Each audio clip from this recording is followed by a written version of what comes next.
Good morning, class. How are you all? How is it going? Welcome to our education platform in electrostatics part 28. आजपर्यंत मी इलेक्ट्रोस्टॅटिकचे 27 videos तयार केलेले आहेत की ज्या 27 व्हिडिओजमधून मी electrostatics या चॅप्टरची संपूर्ण थिअरी तुम्हाला शिकवलेली आहे. आणि आज आपण जे काम करणार आहोत म्हणजे पार्ट 28वा तयार करत असताना आपण या भागामध्ये अनसॉल्व्ड एक्झाम्पल सॉल्व करणार आहोत की जी इलेक्ट्रोस्टॅटिक ह्या चॅप्टरमधली आपल्याला आपल्या टेक्स्टबुकमध्ये दिलेली एक्झाम्पल्स आहेत. ठीक आहे. एक्झाम्पल सॉल्व करत असताना गरजेचं काय असतं तर एक्झाम्पलचं अखंड एक्झाम्पल वाचून आपल्याला समजेलच असं नसतं. एक्झाम्पलचं एक एक सेंटेन्स वाचायचं. त्या एका सेंटेन्समधून जो काही गिव्हन डेटा आहे, जे काही त्यांनी आपल्याला दिलेलं आहे, गिव्हन आहे, ते लिहून घ्यायचं, नोट डाऊन करून घ्यायचं. किंवा पहिलं सेंटेन्स असं असेल की ज्याच्यामध्ये फाइंड आउट, डिटरमाइन, कॅल्क्युलेट असं काहीतरी क्वांटिटीज त्यांनी आपल्याला फाइंड आउट करायला सांगितलेले असतील तर त्याही लिहून घ्यायच्या. प्रत्येक एका सेंटेन्समधून जेवढं काही गिव्हन दिलेलं आहे ते लिहून घेतल्यानंतर ज्यावेळेस आपण त्या गिव्हनचं निरीक्षण करतो त्यावेळेस त्यातून आपल्याला काही क्लू सापडतात. म्हणजे या गिव्हनचा वापर करूनच आपण त्या एक्झाम्पलसाठीचा जो फॉर्म्युला आहे तो काय करू शकतोय तर आठवू शकतोय किंवा आपल्याला क्लिक होऊ शकतोय की ह्या एक्झाम्पलसाठी हा फॉर्म्युला आपल्याला युटिलाइज करावा लागेल. म्हणून एक्झाम्पल सॉल्व करत असताना त्या एक्झाम्पलमध्ये जे गिव्हन दिलेलं आहे ते अतिशय महत्त्वाचा रोल प्ले करत असतं. ठीक आहे. परत एक्झाम्पल सॉल्व करत असताना अखंड चॅप्टर आठवण्याची गरज नाही किंवा त्या चॅप्टरमध्ये आपण जेवढे केवढे फॉर्म्युले शिकलोत ते सगळे फॉर्म्युले आठवून बघण्याची आपल्याला गरज नाही. ते एक्झाम्पल ज्या पॉईंटवर दिलं गेलेलं आहे फक्त तेवढ्या पॉईंटशी संबंधित एक्झाम्पल्स किंवा काही स्पेशल केसेस असतील तर तेवढ्याच आठवायच्या. म्हणजे आपल्याला एक्झाम्पल सॉल्व करत असताना स्ट्रेस येत नाही. फिजिक्स हा विषय अवघड वाटण्यामागचं एक कारण मला एवढ्या वर्षांमध्ये जाणवलेलं आहे ते म्हणजे एक्झाम्पल सॉल्व करत असताना विद्यार्थ्यांवर येणारा ताण किंवा काही विद्यार्थ्यांना एक्झाम्पल सॉल्व करणं आवडतच नाही. त्या एक्झाम्पल्समध्ये असलेले कॅल्क्युलेशन्स त्या विद्यार्थ्यांना आवडत नाही. तर असं करून चालणार नाही. आपल्याला परीक्षेमध्ये ही एक्झाम्पल सॉल्व करावीच लागणार आहेत. म्हणून ज्यावेळेस आपण या अनसॉल्व एक्झाम्पलला सॉल्व करण्याची प्रॅक्टिस करू किंवा जास्तीत जास्त एक्झाम्पल आपण एखाद्या चॅप्टरसाठी सॉल्व करत असू तर आपल्याला ती एक्झाम्पल सॉल्व करण्याची प्रॅक्टिस होते आणि आपल्याला एक्झाम्पलचा पॅटर्न लक्षात येतो की ह्या एक्झाम्पलमध्ये असं गिव्हन दिल्यानंतर हा फॉर्म्युला युटिलाइज करायचा आणि त्याचं उत्तर असं असं येतं. हे प्रॅक्टिसने येतं. हळूहळू तुम्हाला जमायला लागेल. ते एक्झाम्पलच्या बाबतीतली जी भीती आहे ती आधी आपण मनातून काढून टाकायची. ठीक आहे. तर मी काय म्हणते आपण एक एक सेंटेन्स वाचायचं आणि त्या सेंटेन्समधून जेवढं काही गिव्हन आहे ते लक्षात ठेवायचं किंवा नोट डाऊन करून ठेवायचं. म्हणजे आपल्याला पुढचं काम करायला सोपं जातं. ठीक आहे. तर आता आपल्या टेक्स्टबुकमध्ये इलेक्ट्रोस्टॅटिक चॅप्टरशी संबंधित जे एक्झाम्पल्स दिलेले आहेत त्या 7व्या एक्झाम्पल्सपासून आपण सुरुवात करूया. ठीक आहे. बघा आपल्या टेक्स्टबुकमधलं जे 7 नंबरचं एक्झाम्पल आहे ते मी टाईप करून त्याची अशा प्रकारची प्रिंट घेतली की जेणेकरून ते एक्झाम्पल तुमच्या डोळ्यासमोर पण राहील आणि तुम्हाला ते चांगलं दिसेल सुद्धा. ठीक आहे. पाहताय का तुम्ही स्क्रीनवर? 2 charges of magnitudes -4q and +2q are located at points 2a, 0 and 5a, 0 respectively. बघा मी असं म्हणते की एका सेंटेन्समधून जे गिव्हन डेटा दिलेला आहे तो आधी लिहून घ्यायचा. मग बघा आता इथं काय दिले त्यांनी तर 2 चार्जेस आहेत की ज्यांची मॅग्नेट्यूड -4q आणि +2q अशी आहे. मग बघा मी लिहून घेते. पहिल्या चार्जच्या मॅग्नेट्यूडला रिप्रेझेंट करते Q1ने. Q1 इक्वल टू -4q आणि Q2 काय आहे तर +2q. ज्या पॉईंटला हे ठेवले गेलेत त्या पॉईंटचे कोऑर्डिनेट्स त्यांनी दिलेत तुम्हाला. बघा एक्स ॲक्सिसवरती आहे 2a, वाय ॲक्सिसवर आहे 0. एक्स ॲक्सिसवरती आहे 5a, वाय ॲक्सिसवर आहे 0. इथं बघा तुम्हाला कळतंय का की जो वाय ॲक्सिस आहे तो काय आहे तर 0 आहे. वाय ॲक्सिस जर 0 असेल तर याचा अर्थ असा तो पॉईंट कुठं असतो, एक्स ॲक्सिसवर असतो. म्हणजे याचा अर्थ असा आहे Q1 मॅग्निट्यूडचा चार्ज 2A या पॉईंटपाशी लोकेट झालेला आहे किंवा Q2 मॅग्निट्यूडचा चार्ज 5A या पॉईंटपाशी लोकेट झालेला आहे. कळतंय का, तुमच्या लक्षात येतंय का? तर हे दोन्हीही चार्जेस Q1 आणि Q2 की ज्यांची मॅग्निट्यूड -4Q आणि +2Q आहेत, हे वाय ॲक्सिसवर नाही आहेत. वाय ॲक्सिसवर नाही आहेत. हे कुठं आहेत तर एक्स ॲक्सिसवर आहेत. हे दोन्हीही चार्जेस कुठं आहेत, एक्स ॲक्सिसवर आहेत. एवढी गोष्ट तुमच्या लक्षात आली? ठीक आहे, आता पुढे जाऊयात. What is the electric flux due to this charges through a sphere of radius 4A with its centre at the origin. एक स्पियर आहे की ज्याची रेडियस आहे 4A. तर ज्या इलेक्ट्रिक फ्लक्स तयार होणार आहेत या चार्जेसमुळे, बघा ना, एक आहे पॉझिटिव्ह आणि दुसरा आहे निगेटिव्ह. म्हणजे पॉझिटिव्ह चार्जपासून इलेक्ट्रिक फ्लक्स निघतील आणि कुठं जातील तर निगेटिव्ह चार्जकडे जातील. आणि हे पॉझिटिव्ह आणि निगेटिव्ह चार्जेस कुणाचा भाग आहेत तर एका स्पियरचा भाग आहेत की ज्याची रेडियस किती आहे, 4A इतकी आहे. रेडियसला आपण रिप्रेझेंट करूया स्मॉल आरने आणि त्यांनी किती रेडियस दिलेली आहे तर 4A इतकी. तर आपल्याला त्यांनी फाइंड आउट करायला सांगितलेली आहे electric flux due to this charges through a sphere. म्हणजे इलेक्ट्रिक फ्लक्सची मॅग्निट्यूड आपल्याला काय करायची आहे, फाइंड आउट करायची आहे. कळलंय तुम्हाला एक्झाम्पल? चला तर आता सॉल्व्ह करायला घेऊयात आपण. आपल्याला जे दोन चार्ज दिलेले आहेत, गिव्हन आहेत, जे -4Q आणि +2Q, हे त्या दोन चार्जची काय आहे, मॅग्निट्यूड आहेत. ते वाय ॲक्सिसवरती नाहीत म्हणून मी त्या स्पियरचा वाय ॲक्सिस ड्रॉच नाही केला. ठीक आहे, मग आता एक्स ॲक्सिसवरती बघूयात. एक्स ॲक्सिसवर इथं राईट हँड साईडला +1A, +2A, +3A, +4A पर्यंतच मी नंबर्स ड्रॉ करू शकते. का तर 4A ही त्या स्पियरची काय आहे, रेडियस आहे. याच्या बाहेर आपण जाऊ शकत नाही. पण एक्स ॲक्सिसवरती नंबर तर मी देऊ शकते, +5A, +6A, +7A असं मी करू शकते. ठीक आहे, इथं बघा या negative x ॲक्सिसला -1A, -2A, -3A, -4A असं. तर -4Q हा जो चार्ज होता आपला, त्याची लोकेशन काय आहे माहिती आहे, +2A या पॉईंटपाशी तो काय होतोय, लोकेट होतोय. म्हणजे -4Q कुठं आहे बघा, +2A पाशी आहे. म्हणजे स्पियरच्या कुठं आहे, आतमधल्या बाजूला आहे. बरोबर की नाही? आता बघा, जो दुसरा चार्ज आपल्याला दिलेला आहे Q2, ज्याला मी म्हणत होते की ज्याची मॅग्निट्यूड +2Q इतकी आहे, तो कोणत्या पॉईंटपाशी लोकेट होतोय तर +5A. यावरून तुमच्या एक गोष्ट सहज लक्षात येत असेल की -4Q चार्ज स्पियरच्या आतमधल्या बाजूला आहे, तर +2Q चार्ज हा स्पियरच्या बाहेरच्या बाजूला आहे. म्हणजे आता ज्या चार्जमुळं फ्लक्स तयार होतील, तो जो चार्ज आहे त्या चार्जचे मॅग्निट्यूड काय असणार आहे, -4Q इतकी असणार आहे. आली सिच्युएशन लक्षात तुमच्या? काय आहे ती, स्पियरची रेडियस किती आहे, 4A इतकी आहे. -4Q चार्ज कुठं लोकेट झाला होता, +2A पाशी.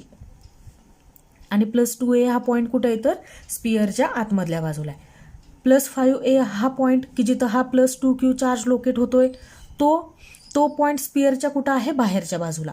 म्हणजे ज्या चार्जच्या मॅग्निट्यूडने किंवा ज्या चार्जेसने इलेक्ट्रिक फील्ड तयार केलं, तो चार्ज कुठं आहे, स्पियरच्या आतमधल्या बाजूला आहे आणि त्याची मॅग्निट्यूड किती आहे, -4Q इतकी आहे. ठीक आहे, गॉस थिअरम तर आपण शिकलो. बाय गॉसेस लॉ और by Gauss theorem, electric flux is equal to charge enclosed by that surface divide by epsilon not. गॉसच्या सांगण्यानुसार किंवा गॉस थिअरमनुसार ज्या काही इलेक्ट्रिक फ्लक्स असतील त्या इक्वल टू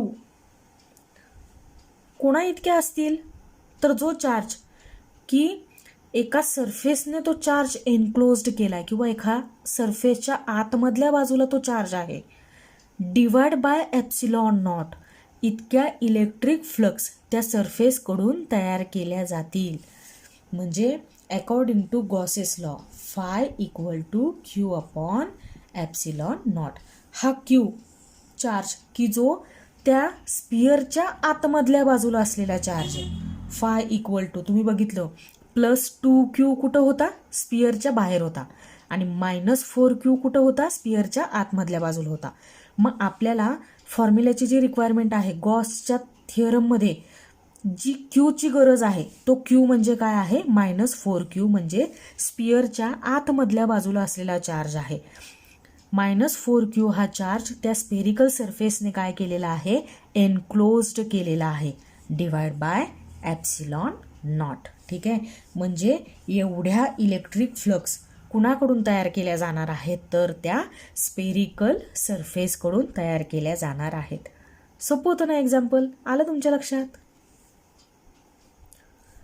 आपल्या टेक्स्टबुकमधलं 8 नंबरचं एक्झाम्पल बघा, इथं समोर दिसतंय तुम्हाला स्क्रीनवर. ए 6 microfarad capacitor is charged bye A 300 volt supply. बघा, मी असं म्हटलं की आपण एक एक सेंटेन्स वाचूया आणि त्या सेंटेन्समधून जे काही गिव्हन आहे ते लिहून घ्यायचं. ठीक आहे. मग एक कपॅसिटर दिला आहे आपल्याला की ज्याचा कपॅसिटन्स आहे 6 मायक्रोफॅरेड, आणि जो कपॅसिटर चार्ज करण्यासाठी जे व्होल्टेज सप्लाय वापरला गेला, एक्सटर्नल पॉवर सप्लाय जो वापरला गेला तो होता 300 व्होल्ट. म्हणजे मी लिहिते C इक्वल टू 6 मायक्रोफॅरेड आणि V इक्वल टू 300 व्होल्ट. पुढचं सेंटेन्स वाचते. It is then disconnected from the supply and is connected to another uncharged 3 microfarad capacitor. आता आधी हा जो 6 मायक्रोफॅरेड कपॅसिटर 300 व्होल्ट सप्लायला कनेक्ट केलेला होता तो काढून टाकला, डिस्कनेक्ट केला, आणि तो कुठं कनेक्ट केला आहे, तर एक अनचार्ज्ड असलेला 3 मायक्रोफॅरेड कपॅसिटरला, की ज्याचा कपॅसिटन्स 3 मायक्रोफॅरेड इतका आहे, अशा कपॅसिटरला तो आपला पहिला कपॅसिटर काय करतोय, तर कनेक्ट होतोय. बघा, C इक्वल टू 3 मायक्रोफॅरेड. ज्यावेळेस असं असतं की पहिला एक कपॅसिटर आहे एक्झाम्पलमध्ये, दुसराही एक कपॅसिटर आहे, पहिल्या कपॅसिटरचा कपॅसिटन्स आपण लिहितोय, दुसऱ्या कपॅसिटरचा कपॅसिटन्स आपण लिहितोय, त्यावेळेस पहिली जी गोष्ट दिली गेली ना तिला C1 अशी रिप्रेझेंट करायची, आणि दुसऱ्यांदा जी दिली गेली तिला C2 अशी रिप्रेझेंट करायची. म्हणजे त्यांच्यामध्ये डिस्टिंग्विश करणं आपल्याला सोपं जातं. How much electrostatic energy of the first capacitor is lost in the form of heat and electromagnetic radiation.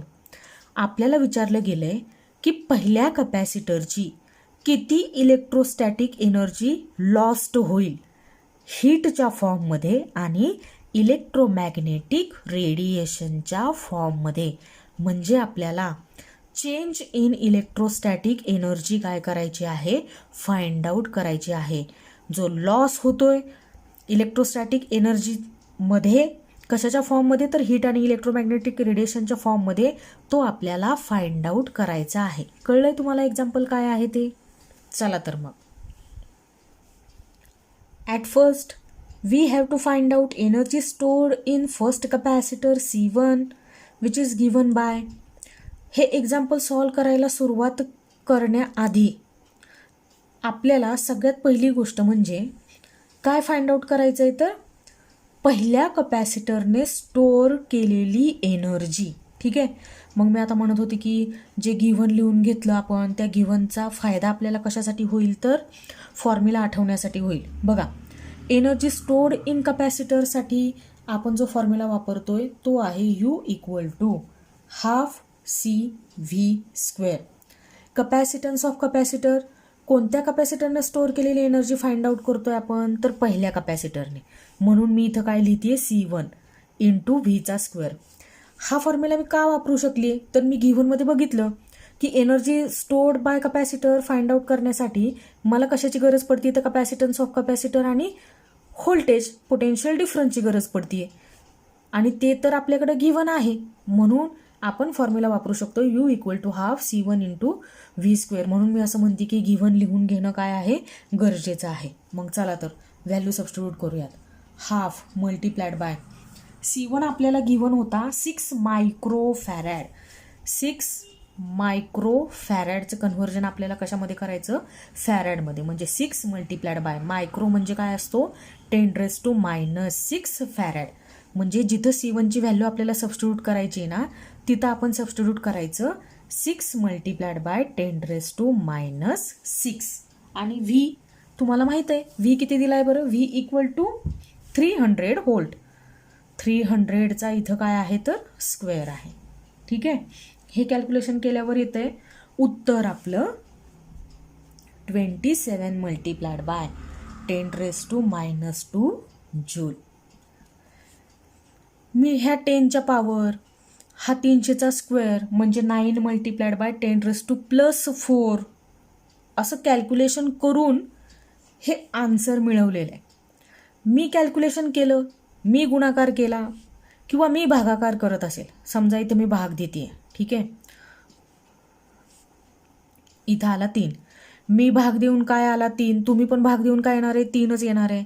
म्हणजे मी केलेले गुणाकार, तुम्ही केलेले गुणाकार, मी केलेले भागाकार, तुम्ही केलेले भागाकार, उत्तर एकसारखंच येणार आहे. पण तुम्हाला कॅल्क्युलेशनची प्रॅक्टिस व्हावी म्हणून हे जे मधल्या काही कॅल्क्युलेशनच्या स्टेप्स आहेत ना, ह्यात तुम्ही करायच्या. ठीक आहे, आणि मी तुम्हाला काय सांगेल तर उत्तर सांगेल. मी उत्तर का सांगू शकते माहिती आहे का, तर हे कॅल्क्युलेशन मी आधीच केलेलं आहे म्हणून मी सांगू शकते की जे तुम्हाला करायचं आहे. मी हे जे उत्तर काढले ना U = तुम्ही करून बघा की मी बरोबर सांगते का हे आन्सर 27 मल्टिप्लाइड बाय 10⁻² जूल. ठीक आहे, आता आपण या कपॅसिटरवरचा चार्ज किती आहे ना हे फाइंड आउट करूयात. मग बघा, चार्ज ऑन कपॅसिटरसाठीचा फॉर्म्युला तुम्हाला माहिती आहे, Q = C × V. बरोबर आहे, कारण Q directly proportional to V. Q = C × V हा फॉर्म्युला आठवतो ना, कपॅसिटन्स ऑफ कपॅसिटर शिकवत असताना मी हा फॉर्म्युला तुम्हाला शिकवलेला आहे. आता इथं फक्त व्हॅल्यू सबस्टिट्यूट करायचा. C आहे C1. पहिल्या कपॅसिटरने स्वतःच्या बॉडीवर किती चार्ज स्टोअर केलाय ते आपण फाइंड आउट करतोय ना, म्हणून इथं C1 × V असेल. C1 आहे 6 मायक्रोफॅरड म्हणजे 6 मल्टिप्लाइड बाय 10⁻⁻6 आणि पोटेन्शियल डिफरन्स व्होल्टेज किती आहे 300 व्होल्ट. मग 300 multiplied by 6 1800 multiplied by 10⁻⁶. Therefore charge store on capacitor C1 = 18 multiplied by 10⁻⁴ coulomb. 18 multiplied by 10⁻⁴ coulomb इतका चार्ज पहिल्या कपॅसिटरने काय केलेला आहे, स्टोअर केलेला आहे. आता बघा, total capacitance of the system of 2 capacitor C1 and C2 is given bye. आता सिस्टीममध्ये काही फक्त एकच कपॅसिटर नाही आहे, दुसरा सुद्धा कपॅसिटर आहे 3 मायक्रोफॅरॅड, की आपण पहिला कपॅसिटर काढून कुठं कनेक्ट केलेला आहे तर दुसऱ्या कपॅसिटरला, की जो अनचार्ज्ड होता त्याला कनेक्ट केलेला आहे.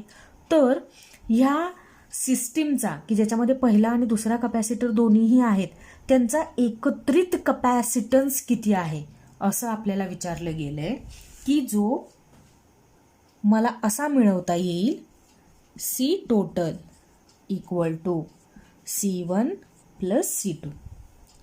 C1 होता 6 मायक्रोफॅरॅड प्लस C2 काय आहे 3 मायक्रोफॅरॅड, म्हणजे उत्तर काय येतं आहे आपलं 9 मायक्रोफॅरॅड.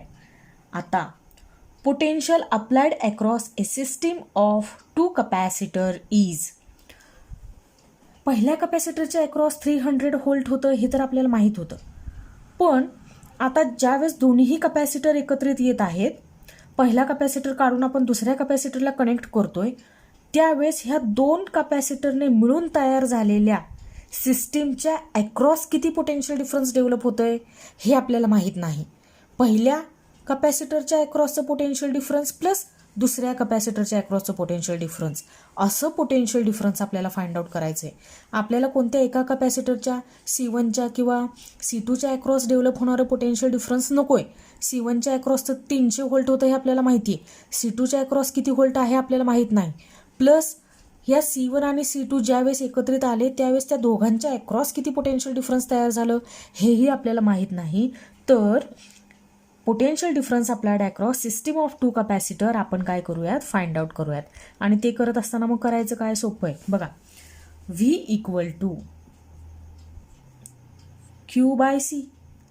पण इथं C लिहित असताना आता काय असेल तर C टोटल म्हणजे की जिथं हे दोन्ही कपॅसिटर एकत्रित आलेले असतील, बरोबर आहे ना.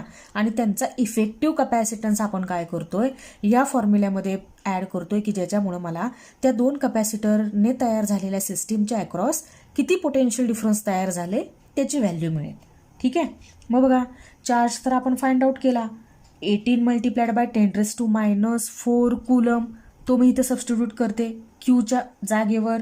18 × 10⁻⁴ कूलम डिवाइड बाय कपॅसिटन्स आपला किती होतो 9 मायक्रोफॅरड म्हणजे 10⁻⁻⁶. मग आपला आन्सर किती येते बघा. 9ने भाग जातो इथं 18ला. हा 10⁻⁻⁶ न्यूमरेटरला जाऊन होईल 10⁻+6 आणि शिल्लक काय राहील मग 2 × 10⁻⁻⁴ × 10⁻⁻⁶ म्हणजे 2 × 10⁻² आणि 2 × 10⁻² म्हणजे किती असतील 200 व्होल्ट. ठीक आहे. म्हणजे potential difference applied across system of 2 capacitor किती व्हॅल्यू मिळाली आपल्याला 200 volt. Energy stored in the system of 2 capacitor C1 and C2 is given bye. आधी कपॅसिटर C1ने किती एनर्जी स्टोअर केली हे फाइंड आउट करत असताना आपण फॉर्म्युला वापरला U = ½ C1 × V², की जो जनरल फॉर्म्युला असा आहे U = ½ CV², बरोबर ना. आता आपल्याला फाइंड आउट करायचं आहे energy stored in the system of 2 capacitor C1 and C2 is given bye. Formula तर सेम असेल U = ½ CV². फक्त इथं सीच्या जागेवरती काय असेल टोटल कपॅसिटन्स, की जो टोटल कपॅसिटन्स कसा तयार झालाय तर 2 कपॅसिटरच्या एकत्रित येण्यामुळं, 2 कपॅसिटरने तयार केलेल्या पॅरलल कॉम्बिनेशनमुळं किंवा 2 कपॅसिटरने जी सिस्टीम तयार केली त्या सिस्टीमचा जो इफेक्टिव्ह कपॅसिटन्स आहे किंवा टोटल कपॅसिटन्स आहे त्या सिस्टीमने स्टोअर केलेल्या एनर्जीला आपण काय म्हणतोय UT म्हणतोय. UT = ½ CT × V². ½ आत्ताच कपॅसिटन्स आपण किती फाइंड आउट केला होता की जो टोटल होता 9 मायक्रोफॅरड. 9 × 10⁻⁻⁶ मल्टिप्लाइड बाय व्होल्टेज किती होतं की ज्यावेळेस 2 कपॅसिटर सिस्टीममध्ये आहेत त्या दोन्ही कपॅसिटरच्या अक्रॉस डेव्हलप होणारं पोटेन्शियल डिफरन्स किती होतं 200 व्होल्ट. ठीक आहे. आता कॅल्क्युलेशन करा किती येते. UT = 18 × 10⁻² joule. दोन्ही कपॅसिटरने मिळून स्टोअर केलेली जी टोटल एनर्जी आहे ती किती आहे 18 × 10⁻² जूल. पण आपल्याला जे फाइंड आउट करायला सांगितलेलं आहे ते असं नाही आहे की पहिल्या कपॅसिटरने स्टोअर केलेली एनर्जी फाइंड आउट करा किंवा 2 कपॅसिटर एकत्रित आल्यानंतर त्या दोघांनी मिळून स्टोअर केलेली एनर्जी फाइंड आउट करा असं नाही विचारलेलं आपल्याला एक्झाम्पलमध्ये. आपल्याला एक्झाम्पलमध्ये विचारलेलं आहे की पहिल्या कपॅसिटरने जी एनर्जी लॉस्ट केली हीट आणि इलेक्ट्रोमॅग्नेटिक रेडिएशनच्या फॉर्ममध्ये ती एनर्जी तुम्ही काय करा कॅल्क्युलेट करा. मग बघा सोपं आहे.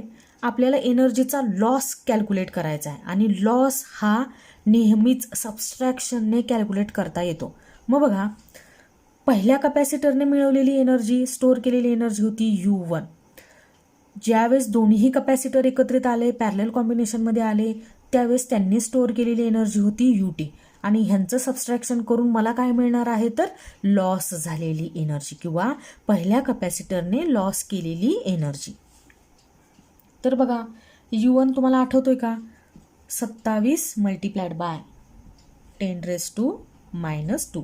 27 मल्टिप्लाइड बाय 10⁻², मायनस दोन्ही कपॅसिटरच्या सिस्टीमनी स्टोअर केलेली एनर्जी होती 18 मल्टिप्लाइड बाय 10⁻².